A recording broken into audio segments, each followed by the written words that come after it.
invito a permanecer todos estos asientos, todavía vienen muchas ideas interesantes e innovadoras.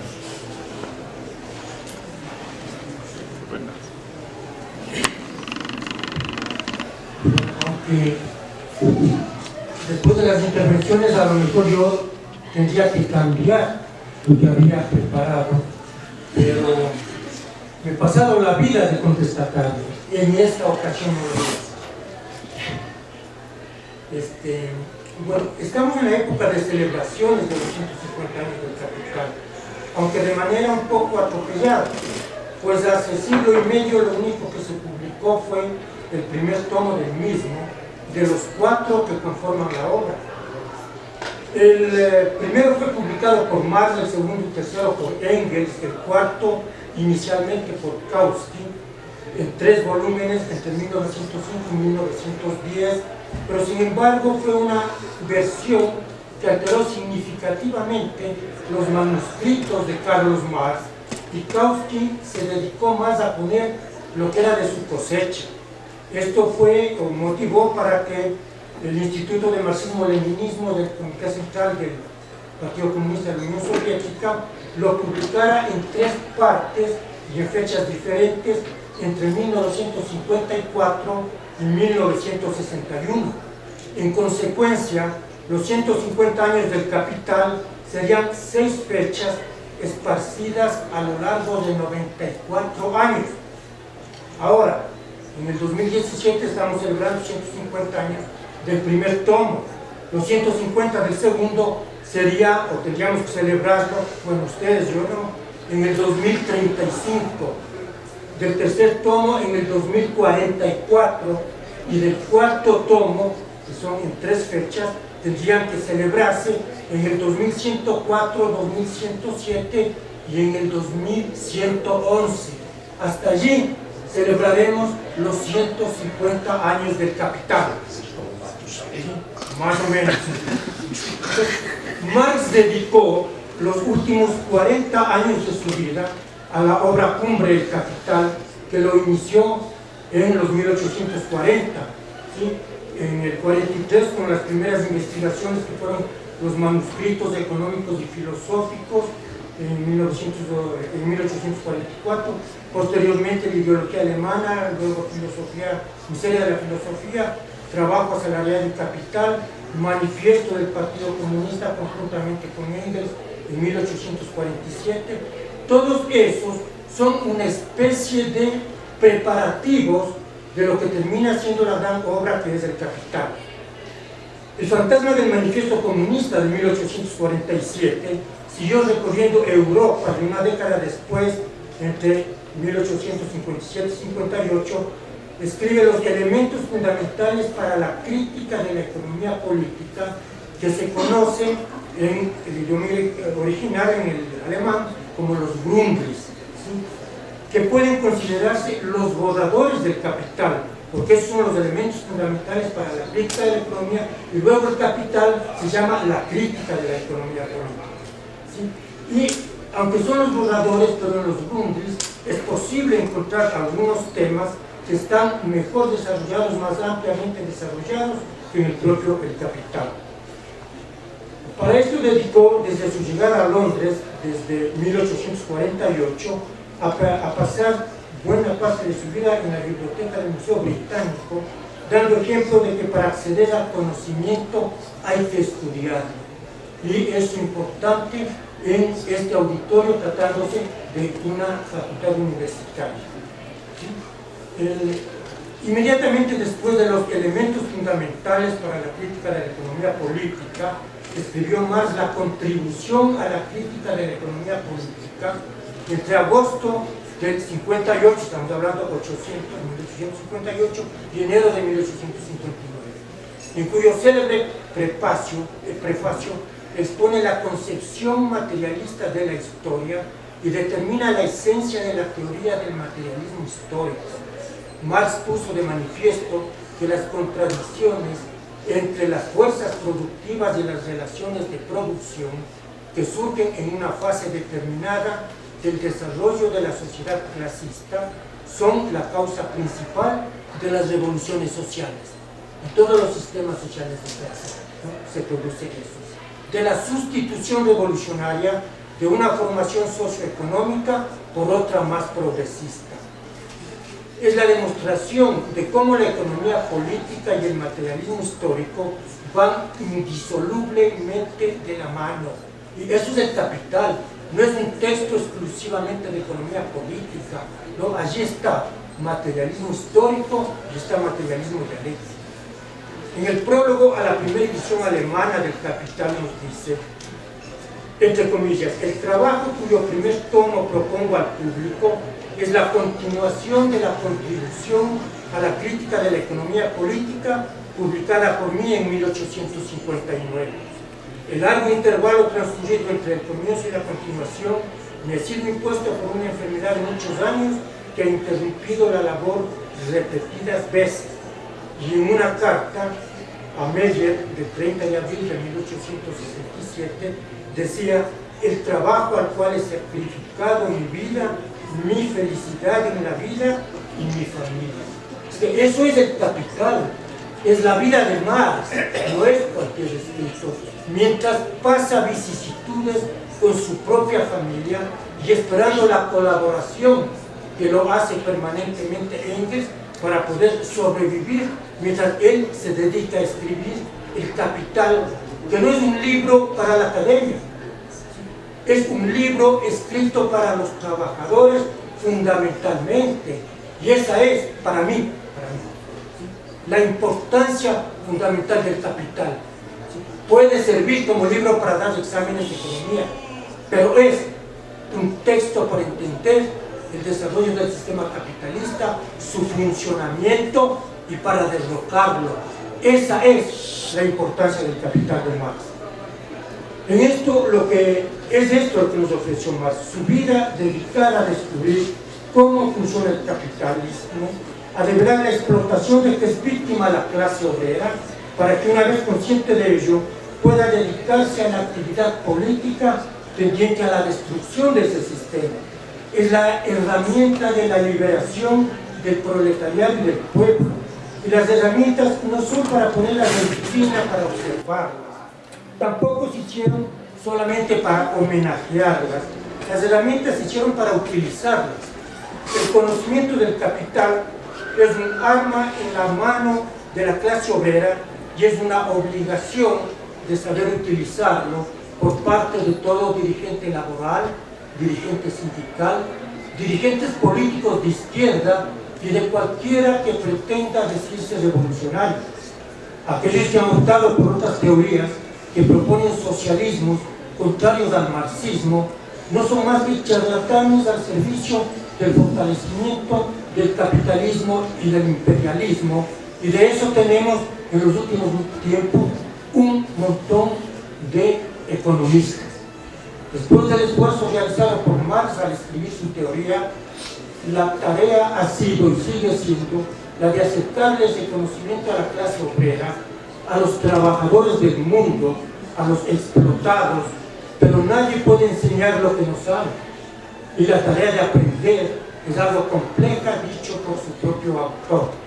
En el prólogo a la primera edición del primer tomo del Capital, escrito en Londres, junio del 67, nos dice: el principio siempre es duro, esto vale para toda la ciencia. Por eso la máxima dificultad la constituirá la comprensión del primer capítulo, en particular los párrafos referentes al análisis de la mercancía. En cuanto a lo que toca especialmente al análisis de la sustancia del valor y de la magnitud del valor, he procurado en la medida de lo posible exponerlo en forma popular. La forma valor, que llega a su pleno desarrollo en la forma dinero, es muy simple y de poco contenido. No obstante, la inteligencia humana se ha dedicado a investigarla durante más de 2000 años sin resultado. Además, para analizar las formas económicas no se puede utilizar ni el microscopio ni los reactivos químicos. La capacidad de abstracción ha de suplir a ambos. Lo que me propongo, dice más adelante, investigar en esta obra es el modo de producción capitalista y las relaciones de producción y de cambio que le corresponden. El país clásico para ello es hasta ahora, en ese momento, Inglaterra, y allí que haya tomado de él los principales hechos que sirven de ilustración a las conclusiones teóricas. En el terreno de la economía política, la investigación científica libre se encuentra con más enemigos que en todos los demás campos. La particular naturaleza del material que nos ocupa levanta contra ella y lleva al campo de batalla las pasiones más violentas, más mezquinas y más odiosas que anidan en el pecho humano. Las furias del interés privado. La alta iglesia de Inglaterra, por ejemplo, perdona antes un ataque contra 38 de sus 39 artículos de fe que contra un 39avo de sus ingresos monetarios. Y eso sigue pasando hasta ahora, igual que hace 150 o 200 años, porque seguimos en el sistema capitalista. Hoy en día el mismo ateísmo es culpa levis, decía, culpa leve, comparado con la crítica de las tradicionales relaciones de propiedad. Eso es lo que temen y de eso es de lo que se encarga el contenido del libro El Capital. Mientras ponía al descubierto las condiciones de explotación de los obreros en el sistema capitalista, Marx atravesaba dificultades en su vida, apoyado por Engels, y en una carta en agosto del 67, creo que hacía referencia, cuando finalizaba, decía a su amigo Engels: querido Fred, acabo de recibir el último pliego, el 49 del libro, el apéndice acerca de las formas del valor, impreso en tipo pequeño, ocupa un pliego y cuarto. También corregí el prefacio y lo envié ayer. Este tomo no sería posible haberlo terminado si no fuera debido únicamente a ti. Sin tu sacrificio por mí jamás habría podido realizar el enorme trabajo de escribir los 3 volúmenes. Te abrazo lleno de gratitud, acompaño 2 pliegos de pruebas corregidas. He recibido las 15 libras esterlinas. Muchas gracias. Apoyo que le daba Engels para que pueda sobrevivir Marx. Te saludo, mi querido amigo. La obra de Marx se trata del estudio profundo, del análisis minucioso para comprender el funcionamiento del sistema capitalista y presentarlo con rigor científico para que, una vez que pueda ser comprendido ese funcionamiento del sistema capitalista por los trabajadores y por los dirigentes de estos, por los dirigentes políticos revolucionarios, para que a partir de esa comprensión puedan conducir el movimiento revolucionario hacia su triunfo. Esto es la destrucción del sistema capitalista. Y esa teoría fue construida al calor del enfrentamiento con las posiciones conciliadoras con la burguesía, a las cuales combatió considerándolas como una traición al movimiento obrero y una traición a la revolución. En cada ocasión, ante cada error conceptual, ante la tergiversación de la teoría, Carlos Marx supo poner un tapón en la boca de los charlatanes que se presentan como socialistas, tal como siguen, si me alcanzan, gracias. En cada ocasión, ¿sí?, tal como lo siguen haciendo en los días actuales y autocalificándose de revolucionarios para meterle la mano al bolsillo de los explotados. Nadie que transite los pasillos de la conciliación, las componendas con los enemigos de los trabajadores, tiene condición moral para hablar o celebrar a esa gloriosa obra El Capital. El 24 de agosto de 1867, concluido la preparación del primer tomo, Marx escribe carta a Engels donde dice: Marx, el propio Marx dice, lo mejor de mi libro, 1. El carácter dual del trabajo, subrayado ya en el primer capítulo, según si se expresa en valor de uso o en valor de cambio. Sobre ello descansa toda la comprensión de los hechos. Eso lo dice Marx. Y 2. La investigación de la plusvalía, independientemente de sus formas especiales, la ganancia, el interés, la renta del suelo, etc. Fue entonces el propio Marx quien destacó que uno de sus 2 mayores logros, porque hay una cantidad de ellos, fue la investigación de la plusvalía, y por ello es obligación de todo revolucionario el saber defender en su contenido exacto, para enfrentar las tergiversaciones de los economistas de la burguesía al servicio del capitalismo y del imperialismo, que inventan versiones sobre la plusvalía para quitarle el carácter revolucionario que ese concepto encierra. Los revolucionarios, en primer lugar, los ecuatorianos, tenemos que enfrentar al principal de los charlatanes de la burguesía, que acuñó, por ejemplo, que las casas producen plusvalía y se inventaron una ley de plusvalía, y el único que produce plusvalía es el obrero en la producción. Todo lo demás es cuento, invención de los economistas burgueses. Es evidente que gran parte de su crítica a la economía política estaba centrado en el estudio de las teorías de la plusvalía, de que este tema es la parte medular de la teoría marxista, y por ello la necesidad de asumir la defensa del tema ante la presencia de economistas que plantean nuevas teorías, y entre esas, ¿sí?, las famosas teorías de un socialismo del siglo XXI bajo el supuesto de cualquier pretexto de que ya no está vigente el del socialismo 20, de que el capitalismo del 20 era diferente al del socialismo. Para los obreros sigue siendo exactamente igual. La explotación en el 21 es incluso mayor que la del 20, porque si en el 20 producían o había una explotación trabajando 12, 14, 16 horas, ahora es posible mayor explotación trabajando 8 horas por el desarrollo, la aplicación de la tecnología a los procesos industriales. Entonces la explotación ahora es mayor y por lo tanto tiene absoluta vigencia Marx, el capital y todas las teorías marxistas. En las palabras finales a la edición alemana nos dice: la inteligente acogida que das Kapital, el capital en alemán, encontró con rapidez en vastos medios de la clase obrera alemana, es la mejor recompensa a mi trabajo. Ese era el reconocimiento que se llamaba, ¿sí?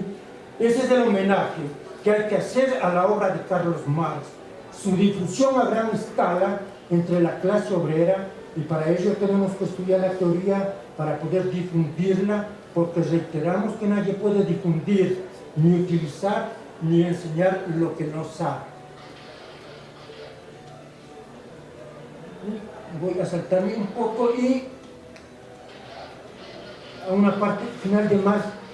Dice: mi método dialéctico no solo difiere en su base del hegeliano, sino que además es todo lo contrario de este, y habla refiriéndose al capital. Y esa es la evidencia de que el contenido de la obra económica de Marx no es solo economía, está trabajada con el método dialéctico, y toda ella está imbuida de economía y materialismo dialéctico, y al tratar al método de producción capitalista como parte del proceso histórico del desarrollo de la humanidad, conlleva en su interior el bagaje del materialismo histórico. Así, el capital es una de las grandes maravillas del conocimiento alcanzado por la humanidad, y que sus detractores imperialistas en siglo y medio aún no han logrado superar. Finalizo con la 11ª tesis sobre Feuerbach, que aunque es anterior al Capital, es de autoría del mismo Marx.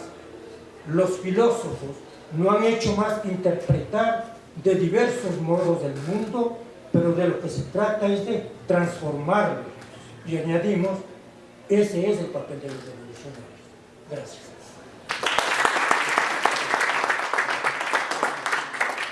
Marx escribió en su juventud un pequeño texto que, a manera de autoconsejo, supone algunas consideraciones que deben tener en cuenta los jóvenes que iban a escoger su profesión.